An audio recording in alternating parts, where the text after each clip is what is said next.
Bike ഓടിക്കുന്ന ചെറുപ്പക്കാരുടെ ശ്രദ്ധയിലേക്ക് കേരള പോലീസ് പൊതുജന താൽപര്യാർത്ഥം തയ്യാറാക്കിയ ഒരു സൂചന. കേവലം ഒരു ലൈക്കിൽ ഒതുക്കി തീർക്കാനാവുന്നതല്ല ഈ സൂചന. കേരള പോലീസ് എഴുതിയ അല്ലെങ്കിൽ തയ്യാറാക്കിയ ഈ പോസ്റ്റ് മറ്റുള്ളവരിലേക്ക് പകർന്നു കൊടുക്കേണ്ട അല്ലെങ്കിൽ ഷെയർ ചെയ്യേണ്ട ബാധ്യത നമുക്കുണ്ടെന്ന് ഓർക്കുക. യുവത്വമേ, ഒരു നിമിഷം സമയമുണ്ടെങ്കിൽ ഇതൊന്ന് വായിക്കൂ. എന്നിട്ട് ചിന്തിക്കൂ, ഇന്നത്തെ യുവതലമുറ എങ്ങോട്ടേക്ക്? താന്തോന്നികളും തന്നിഷ്ടക്കാരും അഹങ്കാരികളും സാമൂഹിക പ്രതിബദ്ധത തീരെയില്ലാത്തവരുമായി അവർ അധപ്പതിക്കുവാനുള്ള കാരണക്കാർ ആര്? മാതാപിതാക്കളോ അതോ ആധുനികതയുടെ കൊഴുപ്പോ അതോ ആരെയും ഭയപ്പെടാനില്ലാത്ത അണുകുടുംബ സാഹചര്യമോ? ഒരു മുന്തിയ ബൈക്കും ഒരു ആൻഡ്രോയിഡ് മൊബൈൽ ഫോണും സ്വന്തമായി ഇല്ലാത്ത ചെറുപ്പക്കാർ ഇന്ന് വിരളം. ഇവരെയൊക്കെ വിഡ്ഢിവേഷം കെട്ടിച്ച് വെറും വിഡ്ഢികളാക്കി വീടിനും നാടിനും സമൂഹത്തിനും ഒരു വലിയ ബാധ്യതയും ഭീഷണിയുമാക്കി തീറ്റിപ്പോറ്റി വളർത്തിയിട്ട് എന്ത് നേട്ടം? ഹേയ് ഒരുപറ്റം കൊച്ചനുജന്മാരെ, നിങ്ങൾ 3 or 4 അല്ലെങ്കിൽ 10 സുഹൃത്തുക്കൾ ഒത്തുചേരുമ്പോൾ ഉണ്ടാകുന്ന ഒരു ലോകമുണ്ടല്ലോ, അതല്ല യഥാർത്ഥ ലോകം. മാതാപിതാക്കളെ അനുസരിക്കാതെ മുതിർന്നവരെ മാനിക്കാതെ ഒത്തുചേർന്നാൽ താൻ തോന്നിത്തരങ്ങൾ മാത്രം കാണിക്കുന്ന നിങ്ങളുടെ ലോകമുണ്ടല്ലോ, അത് വെറും വിഡ്ഢി ലോകം മാത്രം. നിങ്ങൾ വിഡ്ഢികളുടെ സ്വർഗത്തിൽ ആണെന്നുള്ള തിരിച്ചറിവ് ഇനി എന്നാണുണ്ടാവുക? നിങ്ങൾ പൊതുനിരത്തുകളിൽ കാട്ടിക്കൂട്ടുന്ന ബൈക്ക് അഭ്യാസങ്ങൾ നിങ്ങളുടെ കഴിവായി ബുദ്ധിയുള്ളവർ ഒരിക്കലും കാണില്ല. അതൊരു സാമൂഹിക വിപത്താണ് എന്ന് എന്തേ നിങ്ങൾ തിരിച്ചറിയുന്നില്ല? നിങ്ങൾ പൊതുനിരത്തുകളിൽ കൂടി നാടും കാടും വിലക്കി പ്രപഞ്ചത്തെ പ്രകമ്പനം കൊള്ളിച്ചുകൊണ്ട് ബൈക്ക് പറപ്പിക്കുന്ന ശബ്ദം ഒരു പൗരന്റെയും ചെവിക്ക് അലോസരമല്ലാതെ ഒരു ഇൻപവും നൽകുന്നില്ല. അതിനെ സാമൂഹിക വിരുദ്ധതയെന്നേ പറയാൻ കഴിയൂ. തിരക്കുള്ള റോഡുകളിൽ വലിയ വാഹനങ്ങൾ ചീറിപ്പായുന്നതിനിടയിലൂടെ എല്ലാ ട്രാഫിക് നിയമങ്ങളും കാറ്റിൽ പറത്തി ഭ്രാന്തമായ ആവേശത്തിൽ നിങ്ങൾ കാണിക്കുന്ന മുടിനാരിട ഭാഗ്യപരീക്ഷണങ്ങളിൽ നിങ്ങൾ പലപ്പോഴും രക്ഷപ്പെടുന്നത് നിങ്ങളുടെ കഴിവായി തോന്നുന്നുവെങ്കിൽ നീയാണ് ഈ നൂറ്റാണ്ടിലെ പരമ്പര വിട്ടി എന്നുള്ളതിന് സംശയമുണ്ടോ? എതിരെ വരുന്ന വലിയ വാഹനക്കാരൻ അല്ലെങ്കിൽ അലക്ഷ്യമായും നിയമം ലംഘിച്ചും നീ മറികടക്കാൻ ശ്രമിക്കുന്ന വാഹനക്കാരൻ നിന്നെപ്പോലെ ഒരു മാനസിക രോഗിയാണെങ്കിൽ അവനൊന്ന് ബലം പിടിച്ചാൽ അവിടെ ഒടുങ്ങാനുള്ളതേയുള്ളൂ നിന്റെ എല്ലാ ശൗര്യവും.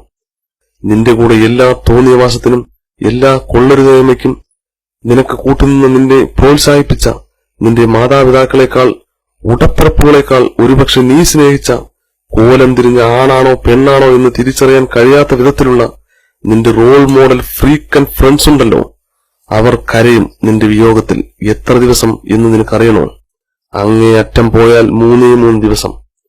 പിന്നെ അവർ നിനക്ക് വേണ്ടി ഒരു വലിയ കാര്യം കൂടി ചെയ്യും.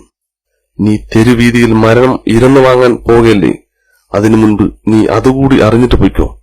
നിന്റെ ചിരിക്കുന്നൊരു സുന്ദര ഫോട്ടോ അവന്മാർ ഫേസ്ബുക്കിലിടും, വാട്സാപ്പിലും ഇടും. എന്നിട്ട് ഒരു അടിക്കുറിപ്പും, പ്രിയ കൂട്ടുകാരാ, നീ ഒരിക്കലും മരിക്കില്ല, ഞങ്ങളുടെ ഓർമ്മകളിൽ എന്നും നീ ജീവിക്കും. അതോടെ അവന്മാരുടെ പണി തീർന്നു. നിനക്ക് ചിരി വരുന്നില്ലേ?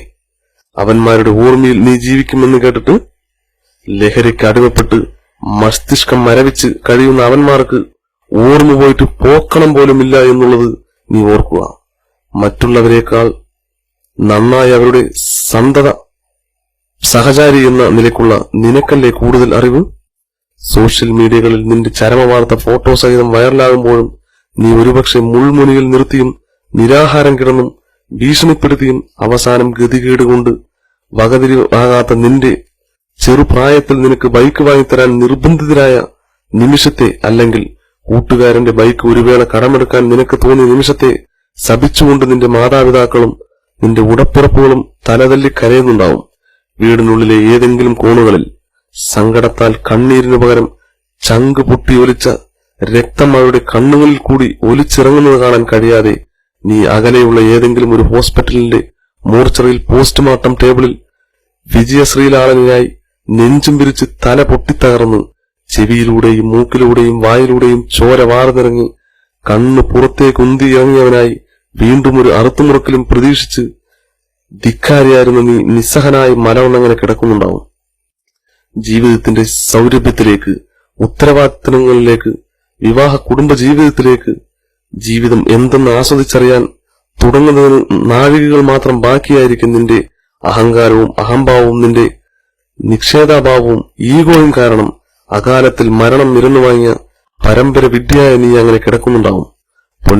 പൊന്നനുജന്മാരെ, നിങ്ങൾ ഇനിയെങ്കിലും മാറേണ്ടിയിരിക്കുന്നു. നിങ്ങൾ നിങ്ങളുടെ വീടിന്റെ പ്രതീക്ഷകളാകുന്നു.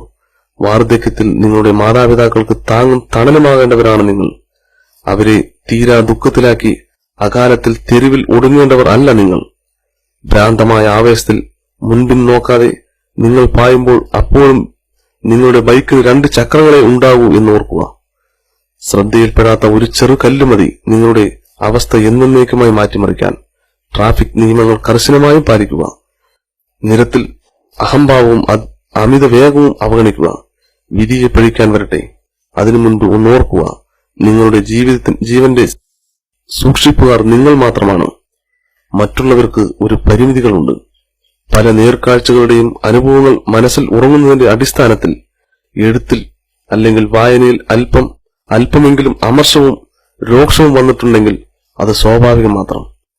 ഈ പോസ്റ്റിനോട് യോജിക്കുന്നവർ ഉണ്ടെങ്കിൽ ഒന്ന് ഷെയർ ചെയ്യാനുള്ള സന്നദ്ധത കാണിക്കുക. അത് ചിലപ്പോൾ കുറച്ച് അനുജന്മാർക്കെങ്കിലും ഒരു പരിവർത്തനം ഉണ്ടാക്കാൻ സഹായിച്ചെങ്കിലോ. കേരള പോലീസ് പൊതുജന താൽപര്യാർത്ഥം. Thank you for watching this video.